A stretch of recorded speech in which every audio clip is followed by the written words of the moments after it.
Good evening, everyone. I am Divya Chaudhary. It is my pleasure to welcome everyone to this webinar on email etiquettes and business writing. This webinar is organized by DG Saksham. We would like to extend a special welcome to our guest, Mr. Vijay Singh Rawat, who will be guiding us today. SEMS Welfare Foundation is a not for profit entity established to work in the areas of education, social welfare, women empowerment, skill development, entrepreneurship, livelihood generation, and employability. They also work in health, research, culture, international cooperation, sports, environment protection, or any other similar sector. We promote healthy lives, balanced and active communities, and strong businesses. It allows the volunteer members to concentrate their energies and efforts on long term goals when freed from day to day details. DJ Saksham is another initiative of SEMS Welfare Foundation and has developed content for over 300 courses in multiple languages, which range from 4 hours to 6 months in various sectors of IT, BFSI, retail, entrepreneurship for all age groups from school children, youth, professionals, and senior citizens with over 6,000 trainings till date. In its short time of existence, Sense Welfare Foundation is executing a skilling project for 600 inmates across two jails in the state of Haryana. Additionally, an MOU has also been signed to execute training in domains of entrepreneurship, livelihood generation, and capacity building to nearly 4,000 students and upskilling of faculty members of a prestigious university in Uttar Pradesh. So, today, this event is about email etiquettes and business writing. Email communications have largely replaced paper communication in the workplace, making email etiquette as important as business mail etiquette. Proper business email etiquette helps you make a favorable impression on clients, co workers, and supervisors. With the appropriate formatting and language, you can establish a professional reputation and clearly communicate your message. In this webinar, we are going to discuss what business email etiquette is and provide tips for improving yours. So, today, to enlighten us on the topic, as I mentioned earlier, we have Mr. Vijay Singh Rawat with us. He is an accomplished professional with a decade of rich experience in the areas of money management, supply chain management, procurement, project management, vendor development, with key focus on achieving profitability by achieving cost reductions and vendor risk management. He has also worked in revenue generation across banking, insurance, and IT industry, managed $500 million of spend in overall work experience. So, over to you, Mr. Rawat. Thank you.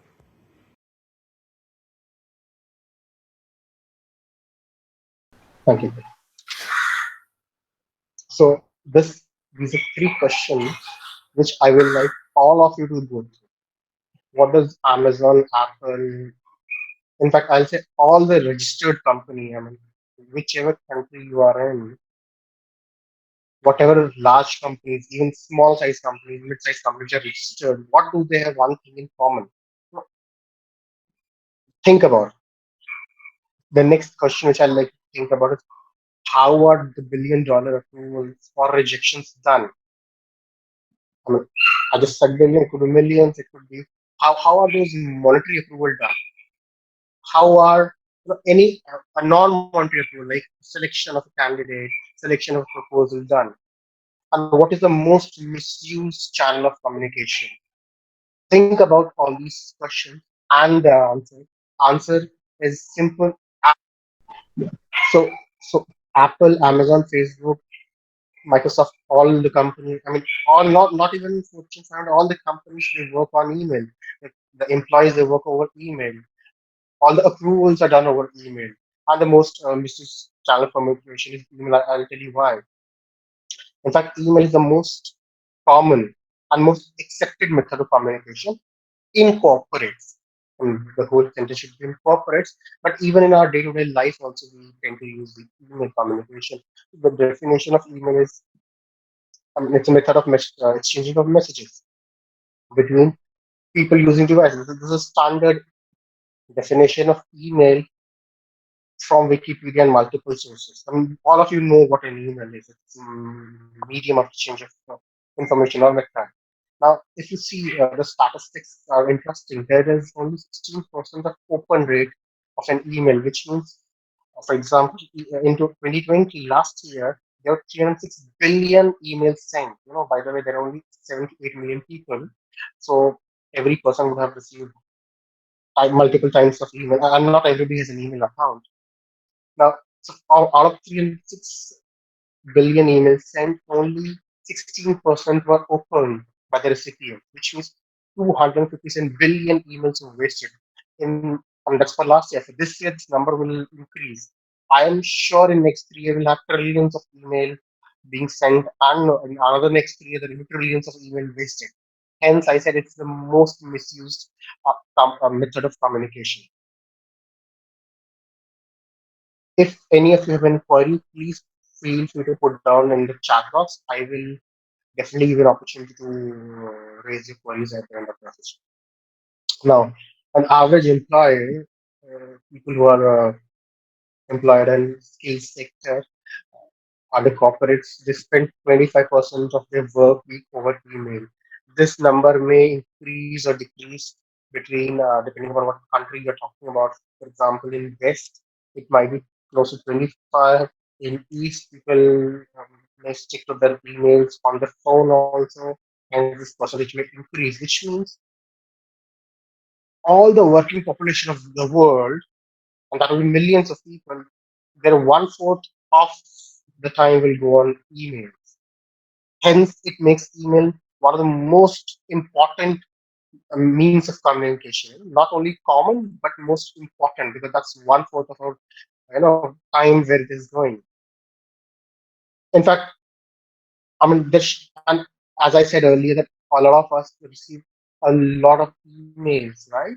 And we may be prone to make errors. We may reply to emails thinking we're doing a service to the sender. We might reply them promptly, but there might be serious mistakes, and they might result in serious consequences. And that has happened. I'm sure you would have heard of a lot of legal lawsuits wherein the emails were rigged. I mean, you would have heard of when Hillary Clinton was running for presidency, her emails to Russia were open.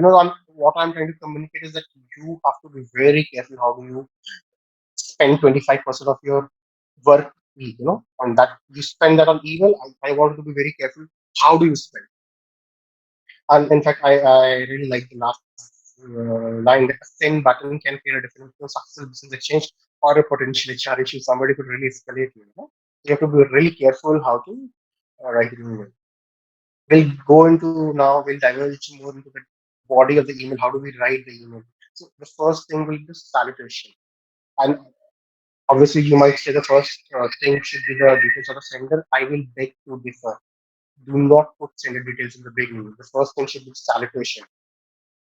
Now, in official communication, you must write, professional salutations like good morning, good evening, hello.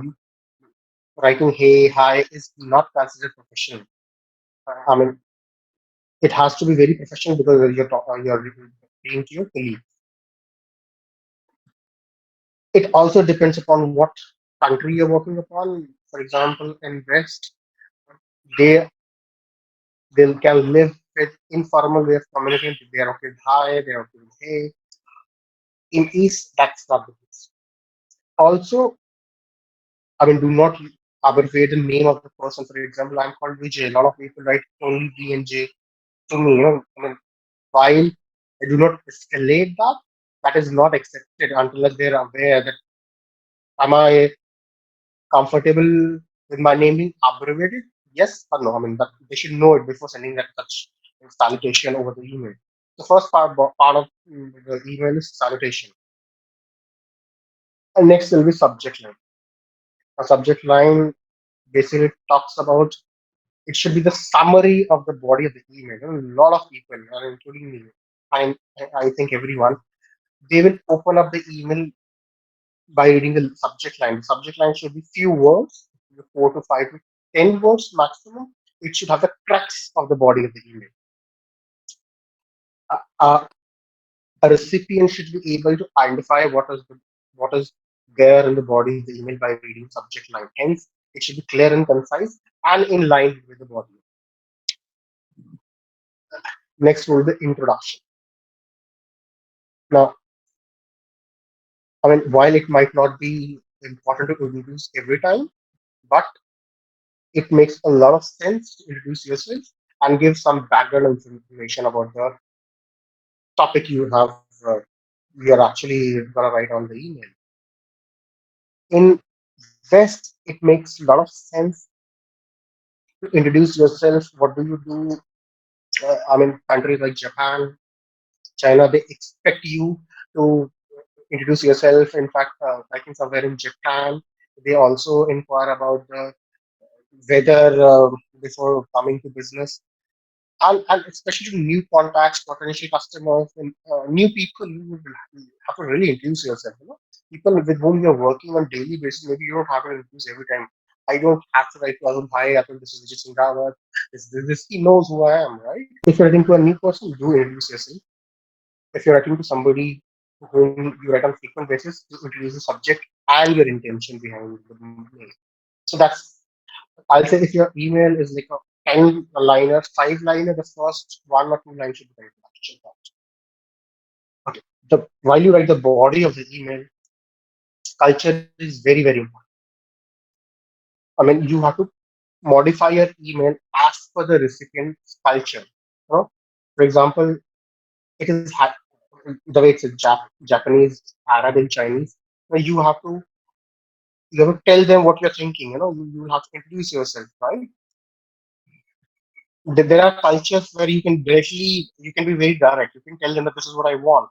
For example, writing an email to pitch for some sales, for some insurance sales, for example. So in the West or even Middle East, I will have to introduce myself, introduce the topic, tell them the benefit of insurance, and then tell them that this is what I'm pitching. This is the solution which I have. Maybe in the Western side, I can be more direct. Instead of giving all the story and context in the beginning, I can directly tell them that this is the insurance product which I happen to have. Do let me know if you need it. And I can, as I said in the beginning, I could even use a informal salutation, hey or hi. I mean, that also works. So again, read the culture, understand to which country, which person are you sending the email, modify the body as per the context of the body. Moving on.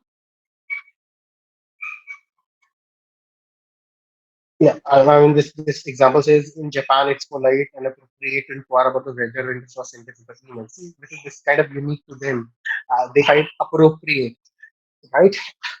And and it also says it is inappropriate and evil introducing yourself to a potential Japanese contact. So, I mean, in India, for example, if somebody asks me the weather on an email, I am gonna think that they're wasting my time, but that's not the case in Japan. In Japan, it is considered polite and appropriate, right? And in fact, this last line is very important in indirect culture. I mean, the cultures which are not direct, like Japan, even China, even India, introduction are only made by mutually third parties. I mean, somebody will have to really introduce me uh, uh, to the person on the email. Otherwise, I mean, and that's what I also do. Cold emails, I mean, sales emails which I get, I delete them. I don't. In fact, I block a lot of uh, emails which I get from multiple sources, which I don't even, there's no requirement or neither I need them. In fact, that's why you have a junk folder in your emails. Your emails are automatically categorized as junk in a lot of countries. So hence the culture of country, the law of the land is extremely important before you write compose an email. The attachment. So now this is a good practice actually. In a lot of emails and official emails are recent attachment, like I have done this analyst, please attach. This is the attendance for the resource working with me. It could do a lot of things. So I can give them I can attach attachment on the email body. What so that is mandatory. What is a good practice is that you give a summary of that attachment.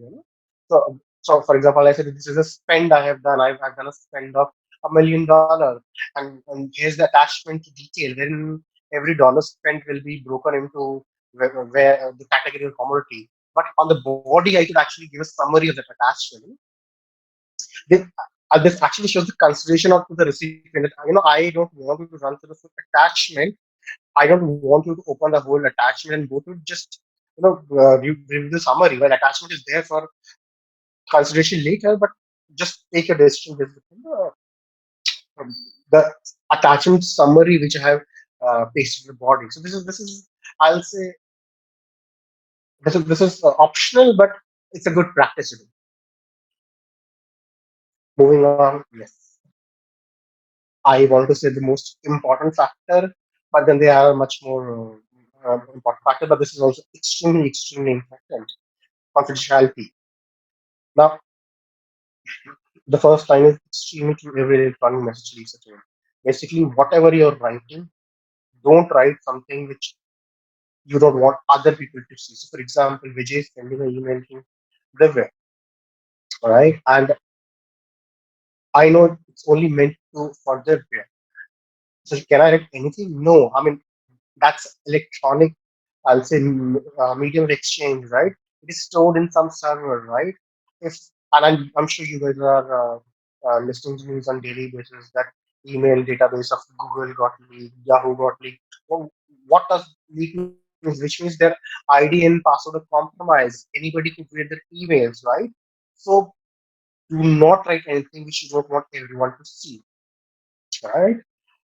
So the way last line explains, even if the emails are deleted, I mean, there is a copy of your email stored at a server of. I mean, so for example, you're using Google. I mean, I'm sure there's copy stored at Google level, right? I mean, the CBI in India, the CID in India, the FBI outside in US, they can actually ask these service provider for your email copy, right? And by the way, to tell you, I work with the largest one top five largest telecom of world. Once a regulatory body furnishes a request of data, even if it's PII, personally identifiable information, the recipient of the request, which will be a telecom operator or the ISP provider, is bound to help the government of that particular country, right? Because I mean that's the law of the land. And I just really love the last statement. Think of it this way before you send an email. How will my email look like if it was posted on Facebook? Am I writing something offensive? Am I writing something uh, indecent? Can I post that on Facebook? If the answer is no, do not send it. Modify the content. Think that this email will go out to somebody else, right? So its confidentiality is very important. Yeah. The tone is equally important. So what happens while the way I'm speaking to you, I can increase my pitch, decrease my pitch. It's easy for me. You understand my uh, tonality of my sound, right? When if I could switch on my camera, I could you could also read my facial expression. If I'm making a joke, you can understand that. But that all that thing is lost in an email. Emails are just letters in black and white, and maybe use color, not recommended. This means the vocal cues and the expressions are lost. And to tell you, more than 70% of the communication is just not writing emails or saying something. Communication is basically sending message. 70% of the message happens through non-verbal communication, which means if I switch on my camera and speak to you, while my words are important, I mean, they are just 30% of the communication. Remaining 70% will be my tone, my facial expressions, my hand movement, my posture. So that is that's kind of called non-verbal method of or non-verbal communication. Now, in an email, everything of that is lost. Even the words are lost. It's just a black and white text. Hence, do not avoid using jokes.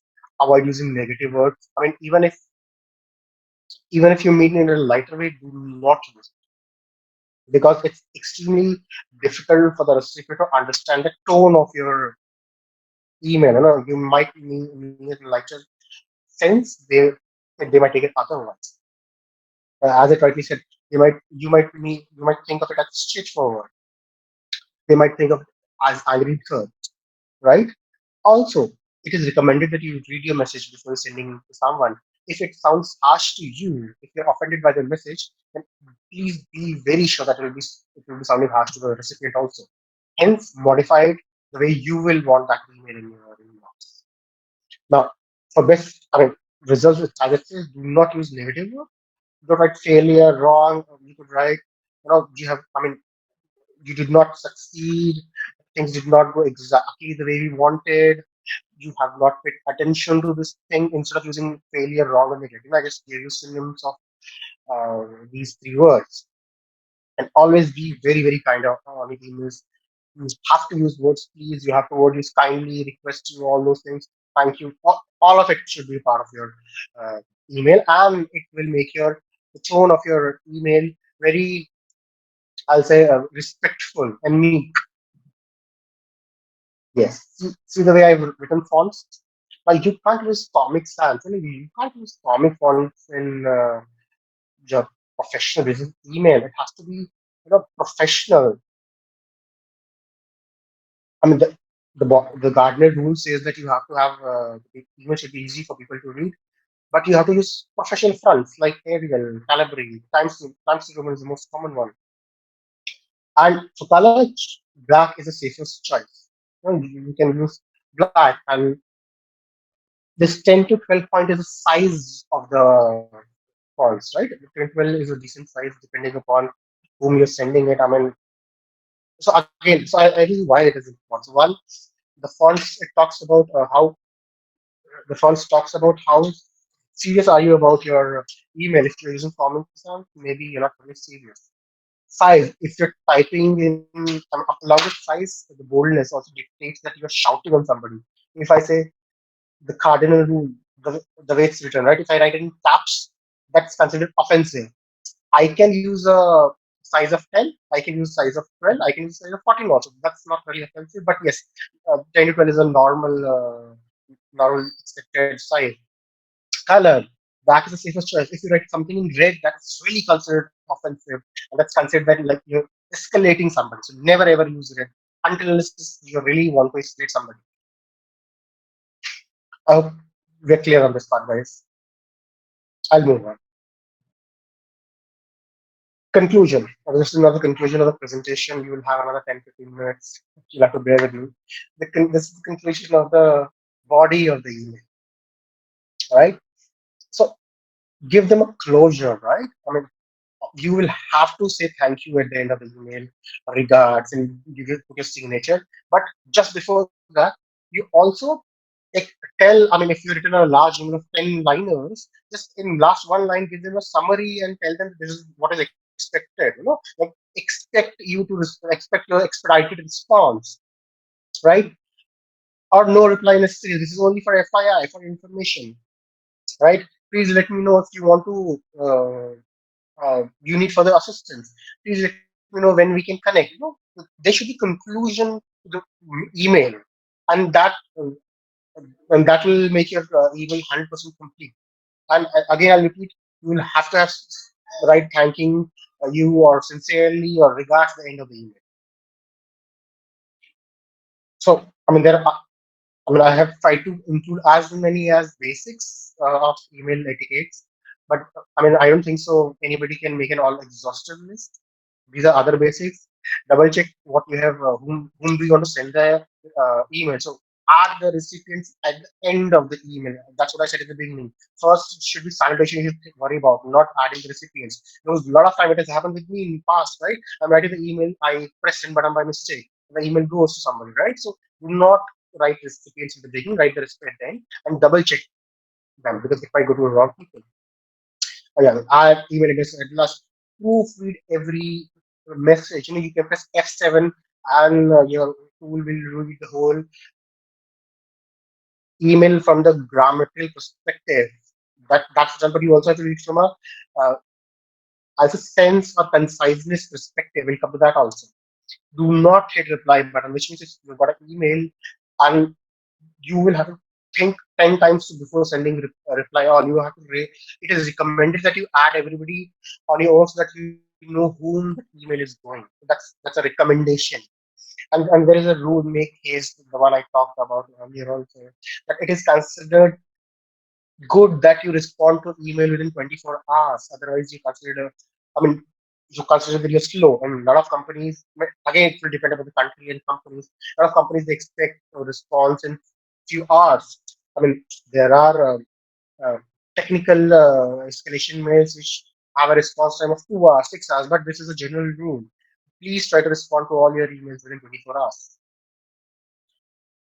Yeah, with this, we kind of concluded the etiquettes of business society. However, I mean, any business communication, email, you're writing an approval form, you're writing whatever you're writing, it should carry 7 C's of communication, which means it should be clear, concise, complete, correct, coherent, complete, and courteous. I mean, they're very simple to understand. I'll quickly run you through it. Concise, it should be as concise as possible. As in, brief is the synonym of concise, which means if you can convey the whole message in 2 sentences, and barring your introduction and conclusion, do not use 10 sentences to conclude the message. Make it make the material active, precise, so that people do not waste a lot of time reading your content. In this case, email, right? And these 7 C's are actually applicable to all form of communication, not only email, but since we're talking about email, hence I'm emphasizing it.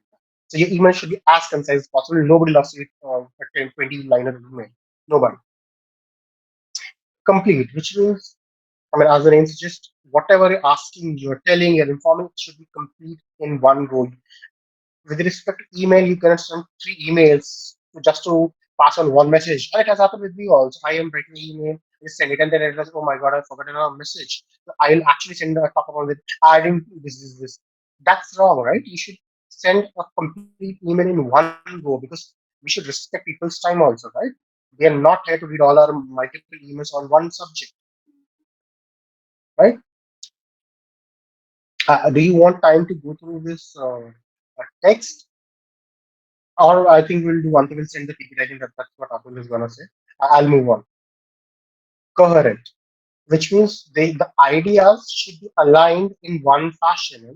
So if I want to sell insurance, I'll have to say, introduce myself, inform of the benefits of insurance, the risk of not taking insurance, and then tell them that this is what I sell. If I, again, this is coherency, right? This is aligned.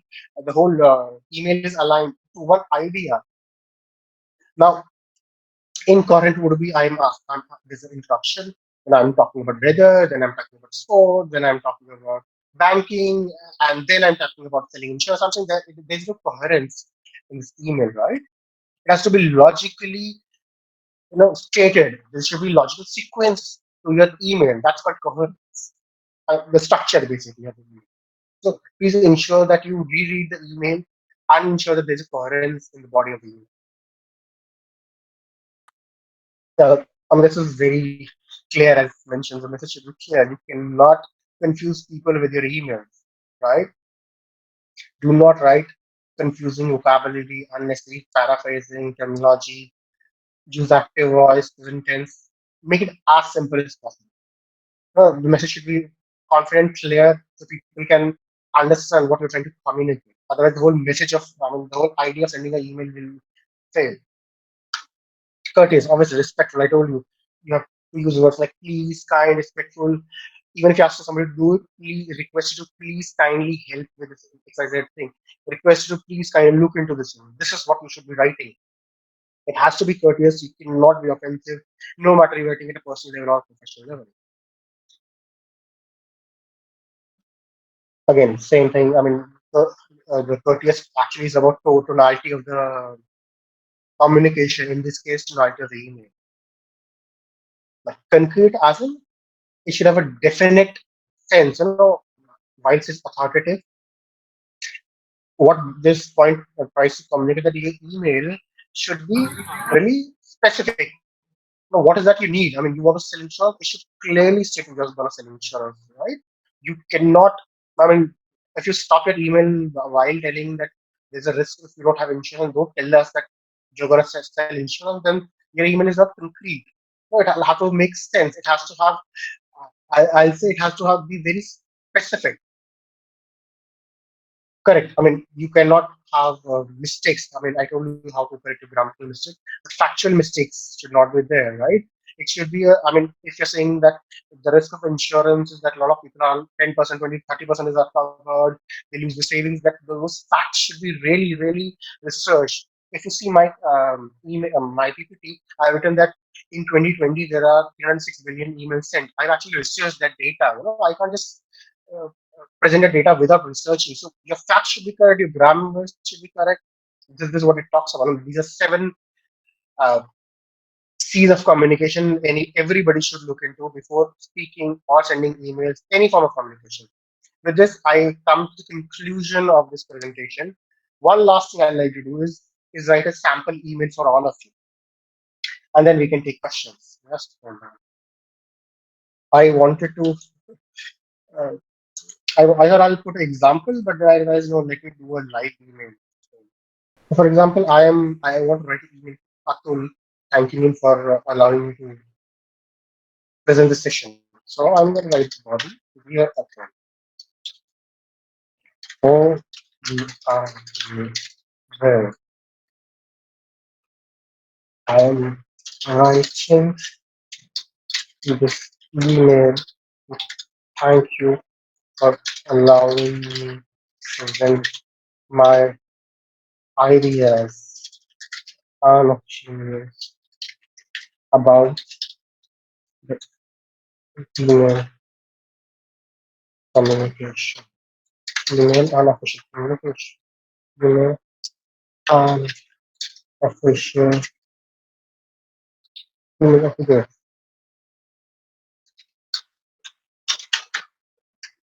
The good part about Outlook is it will autocorrect your words.